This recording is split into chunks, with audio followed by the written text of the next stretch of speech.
Bienvenidos nuevamente a Narrativa en Retrospectiva. Por primera vez creo que le estoy dando un buen nombre a algo que estoy haciendo en este canal.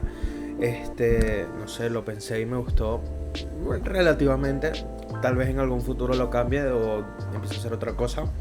Hoy vamos a continuar con Mushoku Tensei, como ya lo había comenzado la semana pasada a través del volumen 1. Esta vez toca la retrospectiva del volumen 2. Y tengo bastantes cosas que comentar de este volumen. La verdad es que hice un montón de notas. Creo que en total en la aplicación que uso para leer hice como 108 anotaciones, una cosa así de locos. Y aquí más o menos en Google Keep traté de como enfocar un poco esas anotaciones porque muchas eran como similares, o sea, como repitiendo puntos. Entonces aquí estoy como enfocando un poco lo que quiero decir. Y bueno, sin más nada que comentar al respecto, creo que el volumen número 2 se ha convertido bueno, el primero y el segundo se ha convertido en uno de los que más me gustan, de los que digamos que he leído menos veces. Capaz esto cambia a medida que avance más en la novela, pero ya llevo un 40% del volumen número 3 y no me está gustando tanto como me gustó el volumen 2, sobre todo por el hecho de que siento yo que el anime hizo muy buen trabajo resumiendo los eventos, cambiando de posición algunas cosas que suceden en un momento a que suceden en otra situación, o juntando varios eventos en un mismo sitio para que, digamos, haya una mejor comprensión de parte del espectador que está viendo una serie y no está leyendo todo lo que leemos nosotros como, valga la redundancia, lectores de las novelas. Entonces, para comenzar, ¿por qué me gusta tanto este volumen 2? Y es que, de hecho lo tengo aquí en la primera anotación, y es el talento de Rifujin. O sea, a mí me sorprende muchísimo.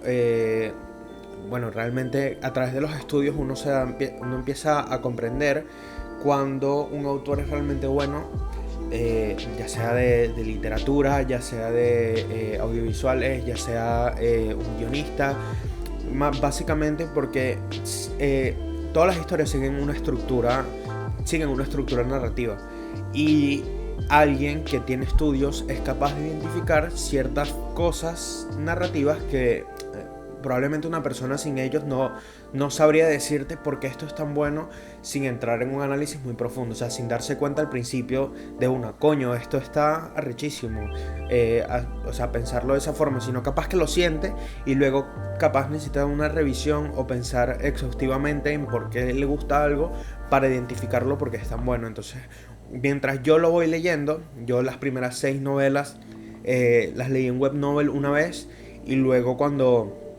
revisité la novela en anteriores ocasiones, siempre comenzaba a partir del volumen 7 porque veía el anime o tenía el anime muy en la memoria, y entonces no era como que, verga, voy a leer todo esto, sino que voy a leer la parte que en realidad a mí más me gusta de Mushoku Tensei, que es a partir del volumen 7 para adelante. Entonces, ¿qué aspectos yo puedo decir que el talento de Rifujin se da a florecer en este volumen? Que yo dije, verga, este carajo realmente sabe lo que hace, a pesar de que no sé si todo el mundo lo recuerda y piensa que Mushoku Tensei nació como una novela enorme, o Rifujin era un autor publicado, y Mushoku Tensei nació como un Wattpad japonés, o sea, no me acuerdo cómo se llama, la Souseki Ninaro o algo así, o Tensei Ninaro, no me acuerdo cómo se llama la página, pero es realmente una página donde creo que cualquier persona puede empezar a publicar sus mierdas ahí. Y este tipo desde el volumen 2 hace referencias a cosas que pasan al final de la web novel, o sea, al final de la historia, el epílogo de Mushoku Tensei, y hay cosas en esta novela, volumen 2, que hace foreshadowing inmenso o que conecta fechas exactas, y me sorprende muchísimo. Pero una de las cosas que más me gustó, que me di cuenta yo en este volumen, es el talento que tiene Rifujin para asociar cosas que no conocemos con cosas que sí. Pero eso lo piensa el lector. ¿Dónde lo vi yo esto? En algún momento, Alphonse, cuando le está dando la varita mágica a Rudy, le dice que lo mandaron a hacer con un nombre que obviamente no me voy a acordar porque el nombre en sí no es importante, que te dicen que es el creador de varas mágicas y de staff, o sea, ¿cómo se llama esta vaina? Bueno, de varas mágicas del mundo de Mushoku, o sea, creo que lo nombran así. Y que cetros, y crea los cetros mágicos también. Y nosotros en este volumen no tenemos ni idea de cómo funciona el tema de la creación de cetros mágicos o de varas mágicas. Nosotros sabemos que existen porque Roxy le dio una a Rudius y Rudius le dio una a Eris y a Ghislaine el día del cumpleaños de Eris. Pero nosotros no tenemos mucha idea de cuál es o sea, de cuáles son los aspectos o qué es lo que se necesita para que un cetro sea buenísimo o no, o sea más caro o sea mejor que el otro. Nos pueden decir que es más costoso, sí, pero eso lo piensa Rudius en ese momento. No es como que Alphonse le diga, no, esto es muy costoso, ten cuidado con él o algo así, sino que Rudius le dice, uy, lo estoy viendo, porque él sí sabe cuando fue a hacer las varitas. De hecho lo dice en la novela, cuando él fue a hacer las varitas de Eris y Ghislaine, él no sabía mucho del tema y le parecieron muy costosas muchas cosas, y él cuando investigó para eso te deja en claro que aprendió, y aquí nos demuestra ese conocimiento diciendo esto es muy costoso y tal. Pero nosotros realmente no tenemos una idea. Nos pueden decir, mira, ¿qué es esto? O sea, yo no sé si este carajo es muy arrecho, no, es un nombre que me están soltando de la nada. Pero ¿cómo te lo emparejan? Ya para este punto de la novela ya tú sabes muy bien cómo funciona más o menos el tema de la nobleza. No digamos realeza, digamos de la nobleza. Ya aquí en este momento sabes que los Boreas no son realmente tan poderosos como no los piensan decir, sino que sabes que son alcaldes de un pueblo o sea, de una ciudad que no es muy grande dentro de los estándares de las ciudades de Mushoku Tensei. De hecho, Rudy te dice que la extensión de tierra de la aldea buena era mucho más grande, y lo que pasa es que no había tanta gente viviendo ahí. Pero como tal, además de los sueldos y todo eso, uno puede decir que los Boreas no son una familia, o esta parte de los Boreas no son una familia demasiado poderosa. Además, esto también pasa cuando Philip comenta el tema de que se llevaron sus hijos a la capital y tal, no sé qué. Te das cuenta de que esta gente no tiene mucho poder, pero sí te nombran a la capital real de Asura. Y cuando a ti te nombran la capital del Real de Asura, ya tú sabes que hay una... instintivamente, esto ni siquiera capaz te des cuenta, pero cuando te dicen capital real de Asura, tú ya instintivamente dices, eso es importante. O sea, dentro del mundo de Mushoku Tensei es algo que tiene mucha relevancia. Y si este carajo que me están nombrando, que es un random, trabaja para ellos, ya tú por inercia tú dices, verga, sí, este carajo debe ser de los mejores haciendo varitas mágicas. O sea, es un pequeño detalle, pero que después o sea, en el momento en que lo leí, lo anoté y dije, verga, si le das vuelta a esto, puedes pensar esto a través de esto. Y es lo que se me ocurrió cuando lo leí. Y yo dije, esto es arrechísimo, porque es un tren de pensamiento que te está introduciendo el autor, que capaz ni siquiera él se da cuenta. Pero por eso hablo del talento, porque capaz un maestro de la escritura, como lo es por ejemplo Urasawa, sepa cómo se llama la técnica, o sepa cómo hacer que el lector tenga un tren de pensamiento específico para que resuelva algo en su mente. Pero una persona que esté iniciando capaz no lo sabe, y capaz lo hace sin saberlo, sin tener idea. Entonces por eso hablo de talento. Además de este talento, se extiende a los cambios de tono dentro de las escenas. Voy a tomar mi estilo.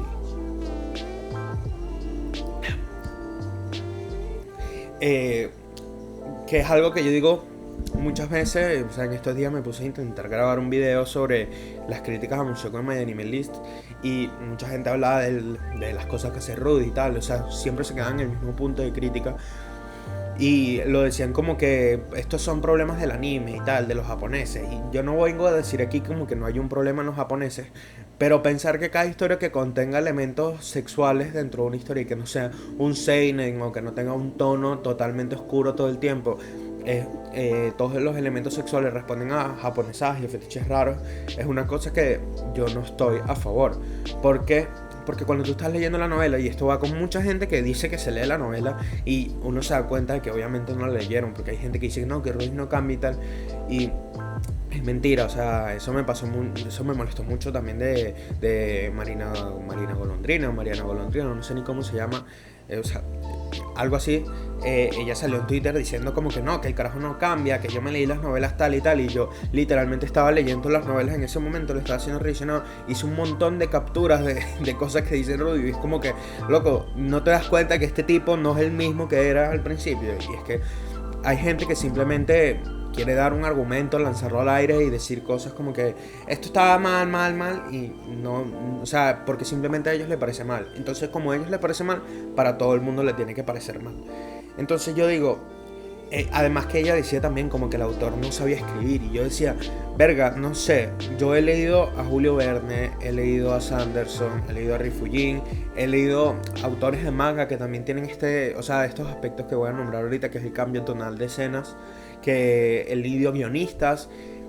Y verga, yo nunca he sentido que alguien haga un cambio, o sea, sí hay, obviamente, pero que lo sienta tanto a través de simplemente lectura, a través de diálogos, un cambio tonal tan increíble como lo hay en el mundo de Mushoku Tensei, pues. Y que yo siento que eso ya debería darnos una idea de que el autor sabe lo que hace, está haciendo las cosas porque quiere partir de un punto en específico y llegar a otro. Y ahí, o sea, con esos cambios tonales uno se da cuenta de que este bicho tiene talento, no está escribiendo esta vaina solo por cosas de él, de fetichismo, o no responden a mala escritura, pues. O sea, tú lo notas enseguida y tú dices y ahí te das cuenta que toda la historia es intencional. Este ejemplo se me vino a la mente, o sea, este tema, porque cuando Philip va a contarle la historia de los hermanos de Erich a Rudius, perdón, en cualquier otra serie hubiesen dicho como que sientes curiosidad por los hermanos, o sientes curiosidad porque Hilda te abrazó en ese momento, o sientes curiosidad porque no tenemos más hijos aparte de Erich y tal. Cualquier otra historia hubiese comenzado de forma parecida y hubiésemos respondido de forma distinta a lo que el autor nos está proponiendo. Porque cuando el autor le hace una pregunta a un personaje, o sea, al personaje principal a través de un personaje secundario, es decir, ¿quieres aprender sobre esto? Y es un tema que nosotros como lectores podemos decir, verga, no, a mí me da ladilla, verga, no, realmente no me interesa mucho, entonces voy a tener que leerlo porque, bueno, le va a contar, juro, porque él lo quiere saber y tal. En cambio, cuando Philip le va a contar la historia a Rudy es un empleado, Philip es la persona que tiene poder en este caso. Entonces simplemente él comienza a hablar, y comienza a hablar en un tono de voz distinto a lo que venía sucediendo en la fiesta. Además, el lenguaje que utiliza Philip es serio, entonces te obliga a estar atento a ver qué va a decir este personaje que ha sido un misterio a lo largo de la serie y que, o sea, que no ha estado presente en todo el tiempo, y además que es una figura que dentro del contexto de donde estamos ahorita es una figura que tiene poder. Entonces ya como lector uno empieza, verga, voy a leer qué querrá decirle, qué cuento será. Entonces ya estás ¿cómo se llama? Metido en lo que él te va a decir, le prestas más atención y capaz te interesa más, a pesar de que a lo mejor puede decir bueno, buena data al final, pues, pero ya el autor consiguió lo que quería, que era que estuvieras atento a lo que te están diciendo, porque sí es importante, como en este caso lo es para entender un poco el tema del volumen 6 de cuando Erich se va, sí es importante. Ya por lo menos el autor te va a hacer que lo recuerdes y no va a ser algo olvidable como que esta información que ladilla, porque ya la presientes de antemano. Luego, otra anotación que tengo aquí es que se expande mucho más el tema de la magia y las espadas. Rudius deja en claro que el añadir, esto es importante, me pareció bastante, que Rudy deja en claro que el añadir mana a los hechizos de sanación no mejora el efecto, que es único. Otra cosa que uno como lector, o por lo menos que yo no me acordaba haber leído la primera vez en la novela, y que en el anime tampoco lo dicen, y es que es algo que uno toma como lógico, a pesar de que el resto de los hechizos sí los ve crecer cuando se le imbuye más magia, y es algo que como que nunca lo había pensado y me pareció curioso también. Además, hay una cosa importante para futuro, de que Ghislaine no puede usar, bueno, perdón, esto iba con la anterior nota. Me pareció también curioso que Ghislaine, o sea, ya rehecho en el sentido como tenía pensado Rifujin el tema de la magia, porque la magia es un sistema de poder que en muchas ocasiones, en muchas series falla porque no saben cómo darle un control. Y por ejemplo, a mí me pareció interesante que Ghislaine no podía usar magia de viento, ni tierra o agua, aunque use los conjuros por su trauma por separación del colmillo del logro negro. Y no te lo dicen directamente, pero cuando anteriormente Ghislaine cuenta cómo le fue a ella durante sus viajes sin Polly, Zenith y todo el grupo, y conectas con esta parte que no puede usar hechizos de viento, tierra o agua, te das cuenta de que es por el trauma, igual que con lo de Sylphie, con los hechizos de fuego y la quemadura que tiene en su mano, de que Ghislaine estuvo en el desierto donde el frío la atacaba, donde el desierto, o sea, la tierra, los hechizos de tierra y todo eso la destruía, y el agua porque le faltaba el agua, y era como que tiene bastante sentido una vez lo piensas desde ese punto de vista. Luego también Ghislaine comenta el tema de que no se puede alcanzar un mayor poder que el avanzado, en cuestión de rangos de espada, sin usar la cabeza, dejando en claro que Paul no es que fuese flojo, que sí lo era, pero sí talentoso para la espada, y que por esa razón tampoco era buen profesor. Esto también conecta con la decisión de Aerys de irse con Ghislaine a la Tierra de las Espadas. ¿En qué sentido? Todos nuestros pensamientos de que Paul es una persona floja, desde que él se casó con Zenith desaparece, pero él, aunque seguía entrenando, no logró avanzar de rango, y no era porque entrenara mal, simplemente era que no tenían conocimiento práctico o teórico de todas las cosas que hacían con la espada, sino era como instintivo, porque era muy talentoso. Esto es algo que le ocurre al propio Refugin, capaz que ni se da cuenta. Bueno, no he leído Orca Heroica y tampoco he leído otras cosas de él que no sean Mushoku Tensei, o sea, me faltaría Old Dragon Take, que es del mismo mundo, pero creo que la escribió antes incluso que Mushoku, entonces tendría que ver cómo fue su trabajo anterior en ese sentido. Pero hay gente que tiene un talento arrechísimo para hacer, ¿cómo se llama? Narrativa visual, por ejemplo, la gente que dice en los animes o tal, o que piensan, no, es que están analizando mucho sobre análisis, que esa palabra me molesta muchísimo, no, es que eso es sobre análisis, el autor seguro no pensó de esa forma, y es como que sí, probablemente puede ser que el autor lo hizo sin pensarlo, pero todo lo que hacemos sin pensar responde a nuestra crianza, a nuestra forma de ver el mundo, y todo eso está conectado con lo que después analiza una persona que, valga la redundancia, se dedica a hacer análisis de estas cosas, pues. Cuando uno piensa, ¿cómo se llama? Por ejemplo, en el análisis que yo hice del capítulo 21 de Mushoku, uno piensa en la paleta de colores, uno dice los colores fríos que combina muy bien con el gris, además de la capa blanca de Ørsted, te demuestran como que el carajo controla toda la ambientación y no sé qué, y uno puede decir a lo mejor que al director de ese capítulo simplemente le parecía que la ambientación iba a estar cool en ese sentido, pero responde también a eso, como que Ørsted es blanco y es como se camufla un poco con toda la ambientación, pero tiene también detalles negros en su vestimenta, que eso hace que genere un contraste, entonces tú sabes que él está ahí presente, pero a la vez está como en todo el lugar, o sea, no te puedes escapar de él, y puedes ir uniendo cabos de esa manera, porque así subconscientemente es como funciona el cerebro cuando estamos viendo un medio de entretenimiento que se toma en serio a sí mismo. Por eso yo digo también en el análisis que hice el capítulo 23 que yo me permití hacer este análisis simbólico porque yo sé que Studio Ghibli se concentró mucho en presentar simbolismo a lo largo de toda la serie de Mushoku, y que no era simplemente como que bueno, vamos a poner planos bonitos uno tras otro como series tipo Tankopi Destiny o la de Tantei Danmou Shinderu, creo que se llama así, que era como que el detective ya está muerto, que simplemente era Sakuga tras Sakuga y no había una intención detrás que no fuese simplemente como wow, mira la animación, qué bonita. También esto me llamó mucho la atención, ya voy a tomar un poquito más de agua. Esto conecta con el punto de que yo defiendo la teoría, porque al final esto es teoría menos de que salga el autor y lo ¿cómo se llama? Te diga si es verdad o es mentira. Rudeus para mí nunca es un adulto dentro de la serie.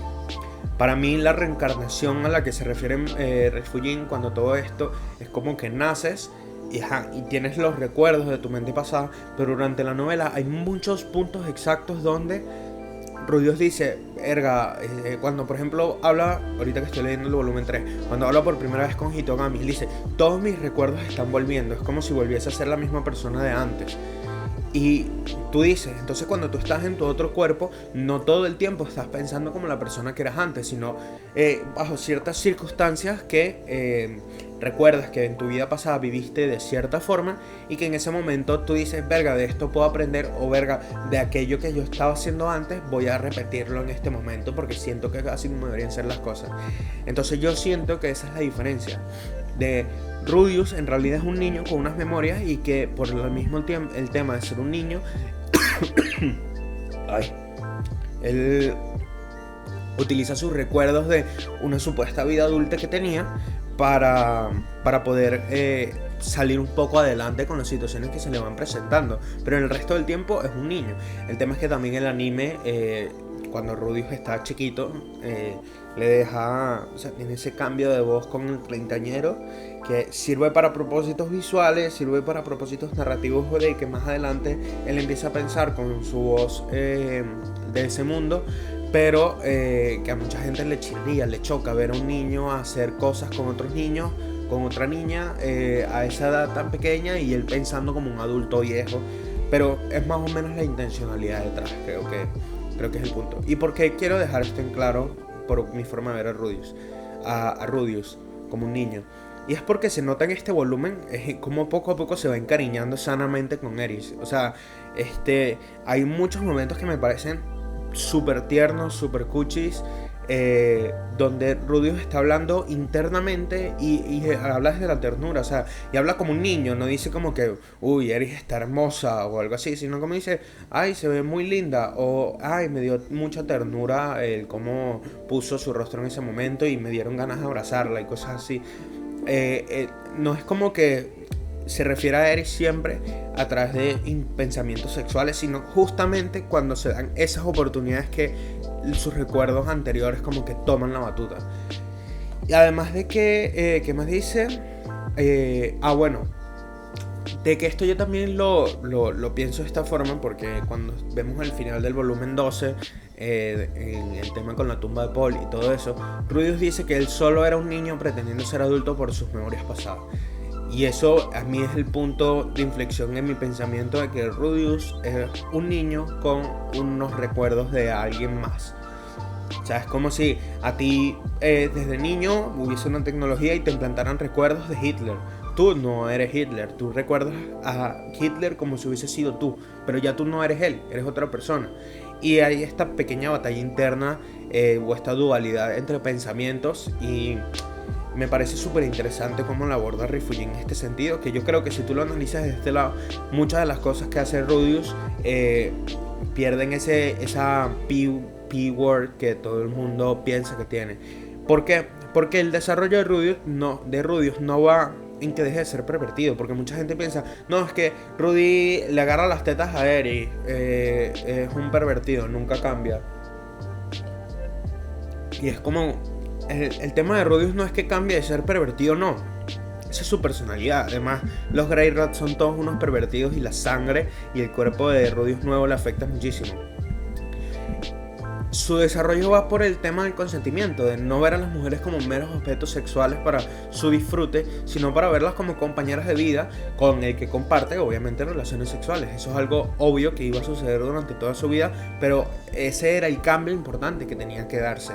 De pasar de ver a Eris como voy a tener mi primera vez con una loli tsundere a verla como posible amor de su vida y que podamos formar una familia y seamos pareja y tal. Y hagamos estas cosas pero de forma consensuada. Esto es el desarrollo de Rudius. Este es el cambio que se da. ¿Por qué? Porque en su vida anterior Rudius vivió en un tema de hentais, de porno. Y vamos a ser sinceros, o sea, las personas que han visto hentai saben que muchas de las veces o muchos de los videos que uno se encuentra ahí, o muchos de los mangas o doujinshis o como lo quieras decir, que uno se encuentra, no son 100% consensuados. Muchas veces comienzan como una B palabra y luego terminan como mostrándote que a la chica le encantó, y eso obviamente no sucede así en la vida real, pero al criarse de esta manera, viendo eso como la realidad, además recordemos que Rudius es japonés o era japonés en su vida pasada, la forma en la que ellos tienen de ver las cosas en internet o cómo se van criando suele ser lo real. ¿Por qué? Porque la sociedad le oculta todo a ellos. todo pensamiento realmente bueno en ese sentido. Es como que muy tabú y entonces lo dejan casi siempre de lado, como que ay, me lo contó un amigo, me lo contó un primo, en este caso lo vi en internet y lo vi a través del porno. Además que también tenemos un tema que me gusta burda, que es Rudy asociando cosas del mundo nuevo con el pasado, la famosa referencia.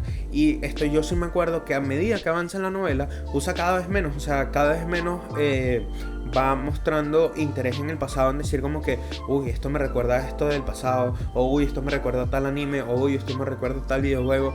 Y no, simplemente lo va cambiando y ya. Y un detalle que comienza siendo comédico termina siendo parte de su desarrollo. Otra vez, Rifujin God.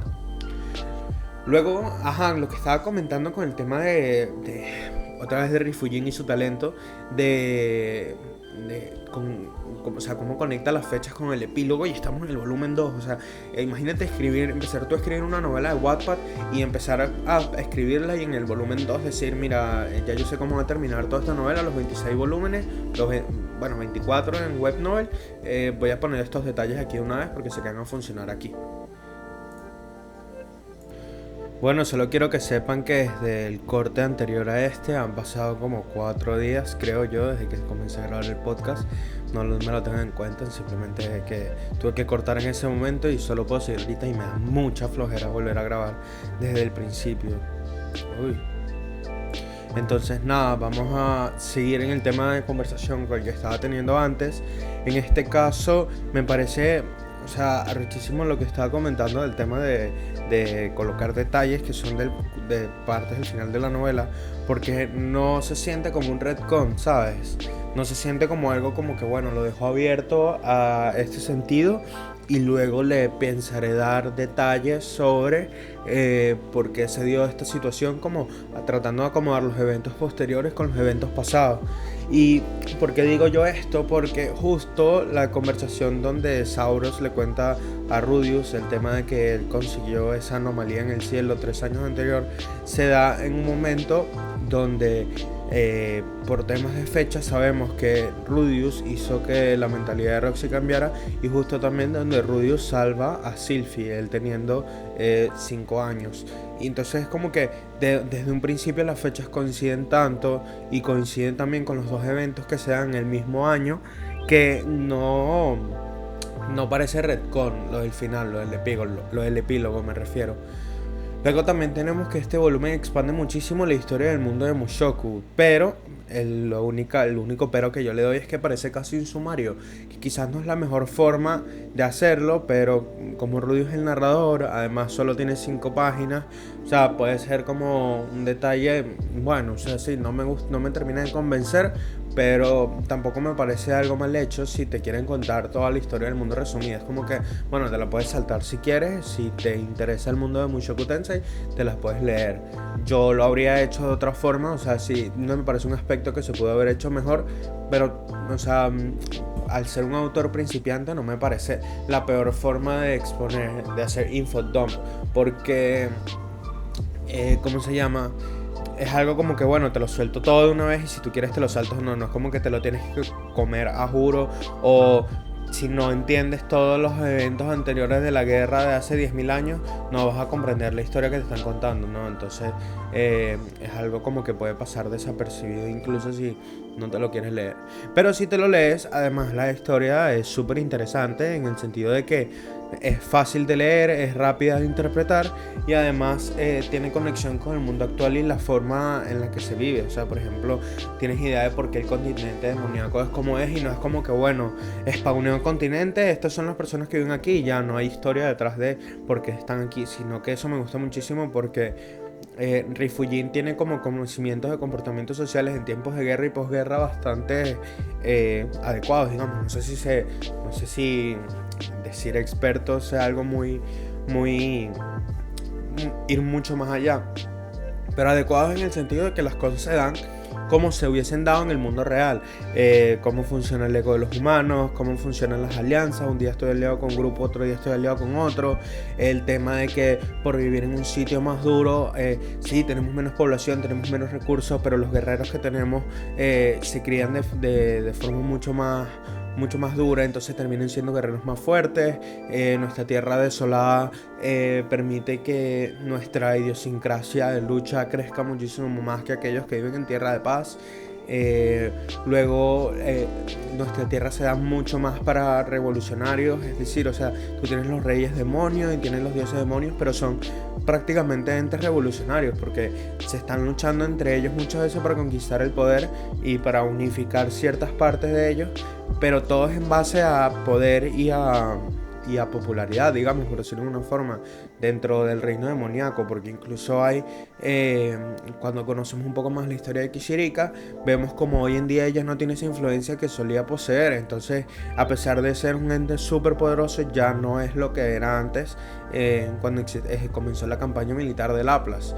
Laplas se le tiene como un héroe por la unificación, por el conseguir derechos, pero no es un héroe para todo el mundo, y es cuando entra la parte de los grises, porque él atacó a los super, pero como nosotros sabemos ya, porque, o sea, quiero decir, todos estos podcasts son con spoilers, él no atacó a los super porque, bueno, soy muy malo y tengo que hacer cosas malas a pesar de que son mi gente, sino que los atacó por el mismo miedo de que los pudiesen traicionar, porque los super son los únicos demonios que pueden encontrar el punto débil de Laplas, que espero que ahorita en la novela ligera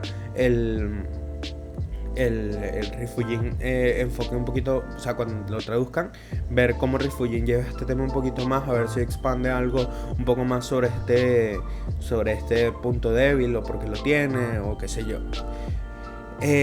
También me parece muy interesante el point of view de Ghislaine, porque de una en el volumen 2 nos presenta su conflicto interno y el conflicto con su familia, 2 volúmenes antes de llegar a la villa de los bestias, y siendo algo totalmente secundaria, o sea, secundario en el sentido de que no es importante para la trama principal, sino que es para un personaje secundario. Y vuelvo a repetir, me parece excelente porque recordemos que Mushoku nació como una novela web, una novela que se publicaba en un puesto, o sea, en una página web tipo Wattpad, quizás un poquito más seria. Entonces, ¿qué me refiero yo? Porque es arrechísimo, porque a pesar de que, o sea, porque es algo que sucede muy poco, de que un autor se dé o tenga la confianza de decir, yo voy a mostrar durante un capítulo entero prácticamente, que es lo que dura este point of view, la vista desde un personaje que puede ser no o sí interesante para cierto grupo de personas, y o sea, me va a saber a culo. Yo esto quiero contarlo de esta forma y lo voy a mostrar de esta forma. Entonces me parece arrechísimo porque mucha gente, o sea, imagínate recibir un capítulo, no sé cada cuánto saldrían los capítulos de novela web, pero imagínate recibir un capítulo al mes y tener un mes donde todo el capítulo, las 30, 40 páginas que pueda tener un capítulo, sean dedicadas a un personaje secundario que quizás no te importe mucho. Me parece que hay que tener mucho valor. También se nos sigue introduciendo los laberintos y su importancia económica y mágica, en el sentido de las gemas, cómo funcionan, el tema de los objetos, de que al recibir mana ambiental pueden obtener algún aspecto mágico aleatorio. Quisiera que, no sé si a lo mejor en los próximos volúmenes o en Old Dragon's Tale se hable un poco más de eso, o quizás se deje nada más como una información suelta, pero me gustaría saber cómo funciona esto de los aspectos mágicos aleatorios que puede obtener un objeto. Luego también comienza la batalla mental entre el Rudius viejo y el nuevo, reforzando nuevamente la diferencia que existe entre uno y otro, que no son dos seres iguales, o sea, no es el mismo ente el Rudius gordo que el Rudius actual. Son dos personas distintas debatiéndose dentro de un cuerpo nuevo. ¿Por qué digo esto? Esto sucede justo en el capítulo 8 del anime, que es cuando Rudius tiene la oportunidad de hacerlo con Eris y tal, y es porque sus recuerdos de antisocial, de vividor, de adicto al porno y tal, son demasiado fuertes en sus pensamientos. O sea, todos esos recuerdos no son como, por ejemplo, yo puedo decir, yo recuerdo haber sido un niño calmado, sino como, imagínate vivir 15 años haciendo, bueno, ¿cuántos más fueron? No, 20 años seguidos haciendo una cosa todos los días, y recordarla vívidamente en tu cabeza. No vas a poder cambiarla, de un día para otro. Esto es algo importante para el tema del desarrollo de Rudius, porque Rudius, una de las cosas que más me gusta como protagonista es que sí, aprende lentamente, pero cada vez que tiene un golpe de estos, aprende algo más. De hecho, a partir de aquí terminan todo el tema de los abusos de Rudy con Eris, en el sentido de que los intentos de tocamiento, como que bueno, voy a quitarle las panties, voy a aprovecharme de ti de cierta forma. Todo esto termina aquí en este acto, después de lo que Eris golpea a Rudy y tal. Se perdonan, pero Rudy es como que bueno, yo me voy a controlar en ese sentido. ¿Por qué? Porque además también tiene que controlar sus genes Greyrat, que de por sí, y esto lo sabemos porque todos los personajes lo dicen alrededor de toda la novela, todos los Greyrats tienen algo sexual de ellos que, digamos, es malo. O sea, obviamente es malo en general, pero es algo inherente de ellos. No me acuerdo si era por causa de una maldición, no me acuerdo si lo comentan en Redundancy o no me acuerdo dónde, pero es algo que existe. O sea, imagínate, tienen que luchar con todos sus recuerdos asquerosos de su vida pasada, más el cuerpo nuevo de él, que es de una persona hipersexual. Entonces, a mí me parece que esto se marca muy bien en la novela, el tema del pensamiento de Nuevo Rudius, de cuando termina de revivir esos recuerdos pasados, él como que, bueno, verga, la cagué horrible, no sé qué, y creo que se intenta suicidar, o sea, lo dice como que debería morir y ya, cosas así. Entonces, me parece que está muy bien llevado el tema en la novela. Siento que el anime se enfoca mucho en una parte distinta de Rudius, que es que Rudius piensa en este momento que Eris le está dando consentimiento para hacer lo que le está haciendo, y esa es la principal razón por la que todo escala a mucho más allá de lo que debe haber escalado.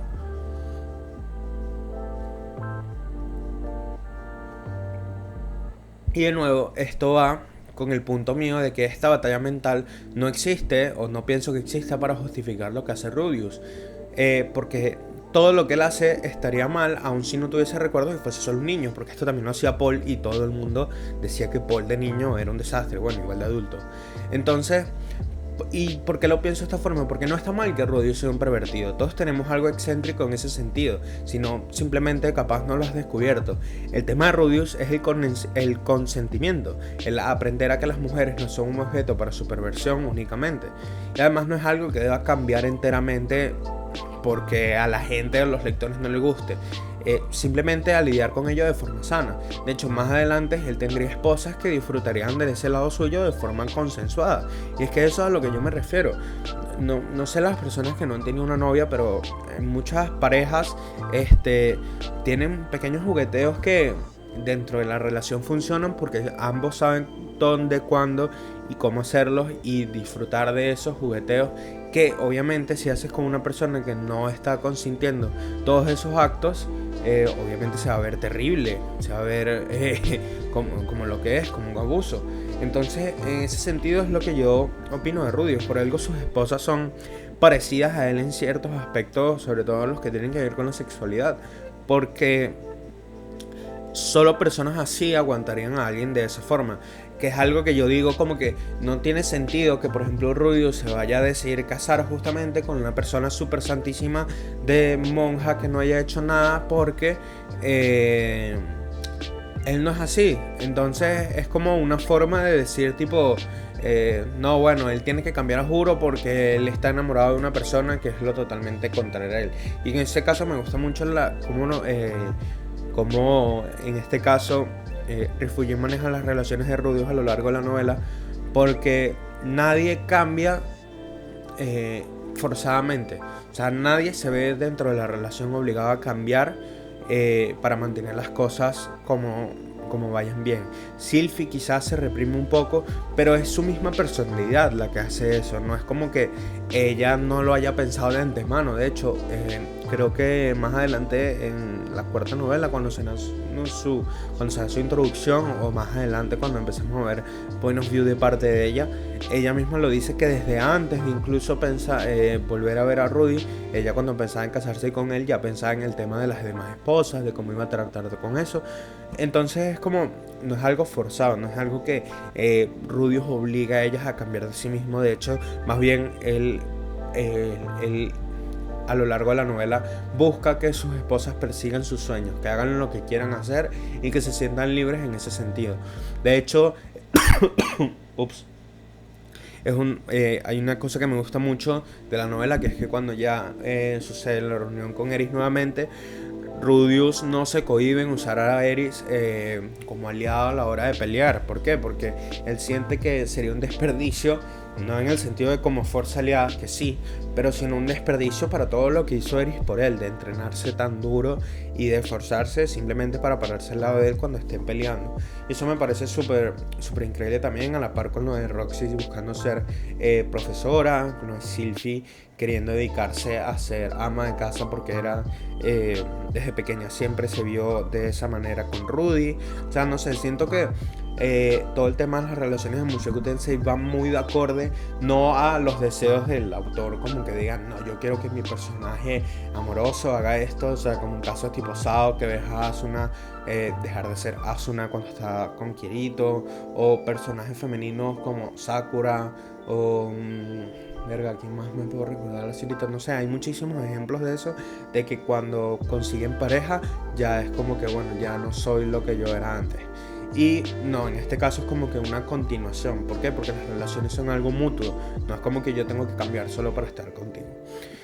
Pero bueno, dejando a un lado de eso, que fue un poco denso, la verdad, tenemos la introducción de Orsted, bueno, siendo tan badass como debería ser. En este caso la novela me gustó un poco que muestren un poco el poder de Orsted, porque es difícil imaginarse toda la situación que uno ve, por ejemplo, en el anime, cuando llega el dragón así intentando atacar a Orsted, no le hace nada y con una mirada al dragón decide irse. En este caso es como que, bueno, llegó un dragón así de la nada, pum, un golpe y lo destruye. Y también me gusta que Mushoku plantea a los dragones como lo que son, gentes súper poderosos que, bueno, o sea, imagínate lo poderoso que tiene que ser el contrincante para matarlos de un coñazo. Luego también tenemos la introducción del dios de la espada, que me sorprendió, porque en el anime todavía hemos visto nada más una sola imagen de él cuando va a buscar a Ghislaine, pero el resto nada. En cambio en la novela tenemos una introducción de él, a los dos emperadores del filo, y también tenemos su visión del mundo, de su visión de lo que es la búsqueda de la fuerza y su visión de sus estudiantes, en este caso de Ghislaine. También hay un quote que me llamó mucho la atención con respecto al epílogos. Vuelvo a repetir que este volumen está lleno de este tipo de cosas, que es unas palabras que dice Kishirika, que obviamente esto no es tan claro como lo anterior que dije de las fechas y tal, pero me llamó mucho la atención ahorita que lo he leído, que es: debes ser tímido para ocultar tu rostro luego de causar tal conmoción. Y es porque si tomamos el quote que dice Ruyer de que Kishirika Kishirisu es un demonio que puede verlo todo, tiene que haber algo distintivo para que no pueda ver todo lo que ella quiere ver en ese momento. Como por ejemplo cuando intenta ver lo de la mamá de Rudy, hay algo que evita que ella pueda verlo. O sea, es algo como que no es como, no puedo verlo porque es así ya, sino hay algo literalmente buscando evitar que se observe toda esa situación. Y en este caso lo que me parece interesante es el debe ser tímido para ocultar tu rostro con respecto al tema del amigo del futuro. Como nosotros sabemos que era una persona tímida, que era una persona que no buscaba realmente reconocimiento, sino simplemente tranquilidad y tal. Y me llamó un poco la atención al ver si esto puede tener algo que ver con ello, o simplemente es un comentario de Kishirika de por sí. El segundo punto de inflexión es increíble, o sea, es una tensión creciente. A mí me llama muchísimo la atención el poco reconocimiento que tiene Rifujin como autor, no solo por los momentos que hace, sino cómo los crea. O sea, cómo cambia de un momento a otro, pues estar leyendo la cosa más cuchi y tierna del mundo, o una cosa súper gafa o súper tonta, y al momento siguiente está el mundo destruyéndose y tú te lo crees. O sea, tú dices, verga, esto es qué locura lo que estoy leyendo en este momento, pues. Y es que es una tensión creciente, un suspenso impactante, un verdadero punto de giro en toda regla.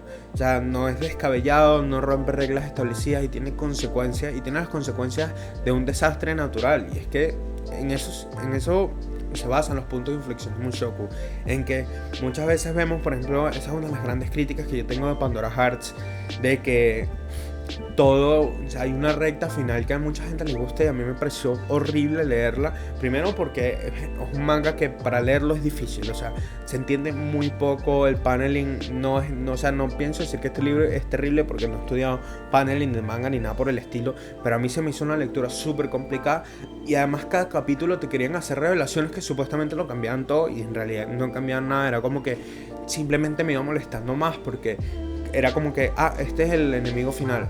No, pero es que el enemigo final ahora es lo estaba haciendo por el amor que le tenía tal, entonces ya no es enemigo, ya es una buena persona tal. Bueno, entonces ahora es el malo final. No es el malo final porque ahora descubrimos que en realidad él estaba haciendo esto por el bien de las personas y no sé qué. Y es como que todo el tiempo te van cambiando incluso la revelación, o sea, que supones debe ser la más arrecha de todo el manga y tal, no sé qué, con el tema de... Bueno, no quiero hacer spoiler, pero para los que leyeron Pandora Heart sabrán quién es. A mí me pareció tipo cualquier cosa porque el personaje te lo introducen de una forma tan clara, o sea, son ese tipo de personajes que uno sabe siempre va a tener algo detrás, a juro, porque no puede ser una visión tan básica de lo que es ser un personaje con esas características. Entonces no me sorprendió para nada y al final tampoco era como que lo contrario. Uno pensaría que el bueno, ahora es el malo, pero no, el malo ahora tampoco es tan malo porque, bueno, hizo todo esto en pos de alguien más y es como que, bueno, ok. Entonces, más nunca tendremos malos finales, malosos, perdón. Que es algo que... Perdón, otra vez. Es algo que a raíz de Pandora Hearts me molestó mucho de los mangas, que seguí leyendo varios a raíz de eso, sobre todo Maggie también.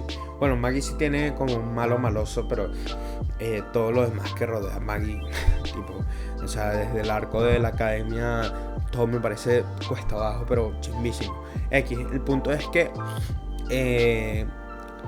a raíz de Pandora Hearts siempre me molestó el hecho de que los villanos ya no fuesen villanos, que todo el tiempo un villano bueno tiene que ser un Meruem, un bicho que pasó de ser la peor de las mierdas a ser alguien bueno. Es como que no, o sea, hay veces que los villanos ni siquiera tienen que ser villanos, pero no tienen que ser buena gente, o sea, pueden actuar bajo sus propios puntos de vista. Es como, por eso me gusta tanto Hitogami, por eso me gusta tanto Geese, por eso me gusta tanto Badigadi como villanos, porque... o como antagonistas, mejor dicho, porque son personas que se anteponen a las cosas que quiere hacer el protagonista, son personas que buscan hacernos daño, que tienen un conflicto con nosotros, o sea, con nosotros me refiero con el grupo protagónico al que seguimos, pero no es como que, bueno, no, yo lo voy a matar porque yo soy muy maloso y yo quiero dominar el mundo, o tal, sino es como que, bueno, el Hitogami dice, yo no sé nada del futuro, pero yo en el futuro me veo muriendo y yo no quiero morirme, pues, y que yo muera es tu culpa, entonces, bueno, te voy a matar. Porque yo no quiero morirme. Y es como que, ok, entiendo. Geese es como que, bueno, este pana me ha hecho muchas vainas malas, pero yo estoy aquí viticoleando por él, pues entonces, como yo me preocupo por mí, me saca culo lo que haga con los demás, entonces yo a ti te voy a matar. Y Badigadi lo mismo, y es como, no sé, se siente real en ese sentido, porque una historia con un villano remarcable, o sea, que sea villano, que sea Johan, Doflamingo, Crocodile, ¿qué más tenemos por ahí? Así villanos así fuertes. Bueno, no pienso decir más nada porque los que son spoilers y tal. Ese tipo de villanos tienen que tener historias que se puedan construir de acuerdo a sus, o sea, tienen que permitir que ellos existan, porque tampoco vamos a tener, por eso, una de las razones en las que no me gusta mucho Light Yagami, porque es como que, bueno, justo la de uno le cayó el psicópata más psicópata de todos los estudiantes posibles de Japón, que justamente también era súper inteligente, súper guapo, hijo del jefe de la policía y todo, o sea, todo como que se dio para que el tipo fuese, para que saliese de Death Note, y es como, sí, ok, o sea, puede suceder, pero, verga, no se siente tan orgánico como tener un mundo, o sea, en vez de que todas las cosas de esa persona se den para que exista el villano, se siente mucho más orgánico cuando todo alrededor del mundo se da para que esa persona nazca y se dé ese villano, ¿entiendes? No sé si me entienden mi punto. O sea, es diferente cuando una persona cumple todas las características para ser un villano en el mundo que se le está presentando, a que todo el mundo cumpla las características para que ese villano nazca. ¿Por qué? Porque un Light es una persona que debe ser una en 100 millones, una cosa así. O sea, si vemos en Japón, son 2. en todo Japón, Live y L, que son más o menos dos caras de la misma moneda, por así decirlo. Son dos en todo Japón. Es como que en todo Japón justo la historia se da porque dos personas así nacieron. En cambio es como si en Japón por todo a través de una explicación, no sé, una sociedad utópica se dio para que este individuo en concreto, este Light Yagami, naciera dentro de este Japón. Me parecería mucho más interesante ver un Death Note desde esa posición.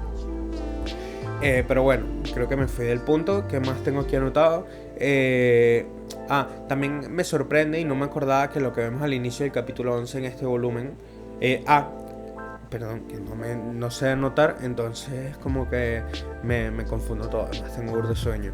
De que me sorprende y no me acordaba que lo que vemos al inicio del capítulo 11 del anime, que es Roxy llegando a la región de Fitoa y viendo todo el desastre, encontrándose con Elina Liz y con Talhan, se da en este volumen 2.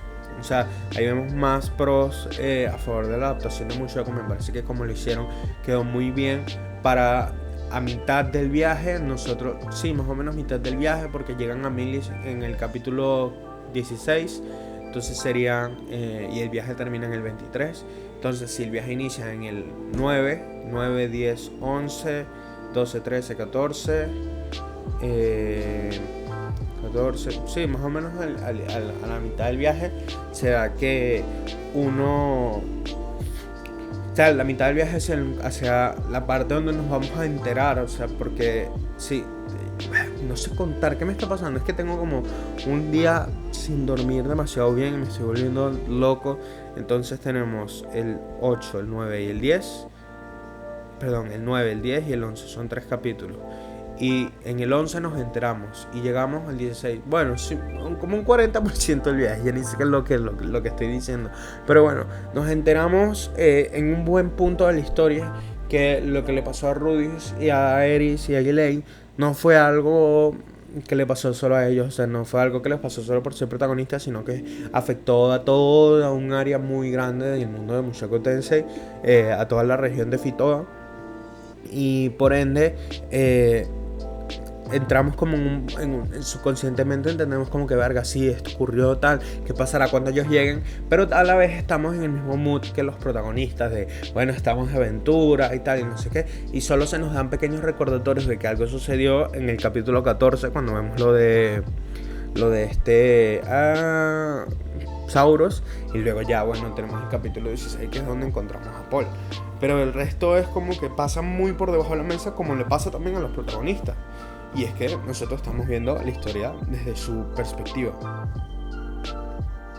Además de que me gustó también la historia de la diosa Lane y cómo el Rifujin conecta sin que te des cuenta una época muy futura con una época actual, con los sucesos que están pasando, con la locura, con cómo se van expandiendo los rumores de cómo funciona toda la tecnología, o sea, de que la tecnología es tan mala en esa época y que el analfabetismo es tan grande, que los planes son muy poco elaborados, con todo el tema de los mercenarios vistiéndose como el otro país, intentando hacer un ataque suicida de la nada, y como ellos estaban buscando orgullo. No sé, me parece una representación muy buena de lo que es las épocas medievales, las épocas de la antigüedad, y cómo manejan un poco el pensamiento clásico de primer punto de vista y listo. O sea, como que tengo esto de frente, tengo que hacer esto y esto, puede que me maten tal, no lo voy a pensar mucho, esto me va a dar honor si lo logro, si no, bueno, me muero ya. Y es como que no hay mucho pensamiento mucho más allá de esas cosas. Entonces,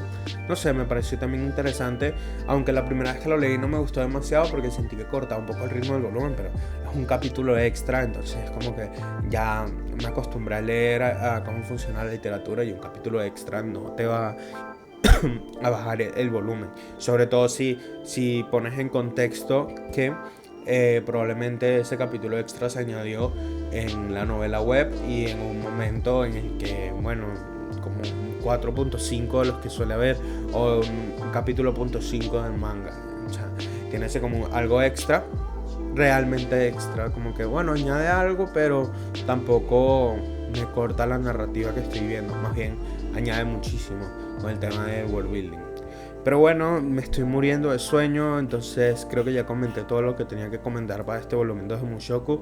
El volumen 3 ya yo lo tengo como un 60% completado, entonces probablemente esta semana pueda salir el otro episodio. Si no, ya será para la semana que viene. Espero que les haya gustado y paz.